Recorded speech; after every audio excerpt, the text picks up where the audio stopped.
আগে যেমন একটা ঠাকুমা দিদিমার কাছে গল্প করার অভ্যেস ছিল, তাতে যেমন লার্নিংটা ভালো হতো, সেই লার্নিংটা হচ্ছে না। অটিজম বা অটিজম স্পেকট্রাম ডিসঅর্ডার এগুলো অত্যন্ত বেশি পরিমাণে দেখা যাচ্ছে বাচ্চাদের মধ্যে। আর বড়দের মধ্যে দেখা যাচ্ছে যে অতিরিক্ত কাজের চাপ, তাদের সোশ্যাল ইন্টারাকশন তো একদমই কমে গেছে।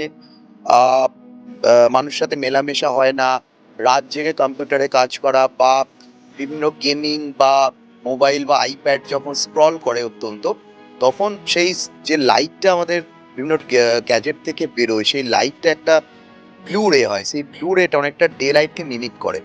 তো আমরা জানি আমাদের আমাদের ঘুমের জন্য মেলাটোনিন অত্যন্ত একটা ইম্পর্টেন্ট জিনিস। তো রাতের অন্ধকারে সেটা ক্ষরিত হয় এবং সেটা ঘুমকে মানে স্লিপ সাইকেলটা মানে নিয়ন্ত্রণ করে। কিন্তু দেখা যায় এই সমস্ত লাইট গুলোতে তার মেলাটোনিনটা কমে যায় বা সুপ্রাকাজমের নিউক্লিয়াসে থাকে সেটা ক্ষতিগ্রস্ত হয়, মেলাটোনিনের পরিমাণ কমে যায়। তো আজকের দিনে সেই স্লিপটাকে ইনডিউস করার জন্য আমাদের মেলাটোনিনের দেওয়ার দরকার হয় না।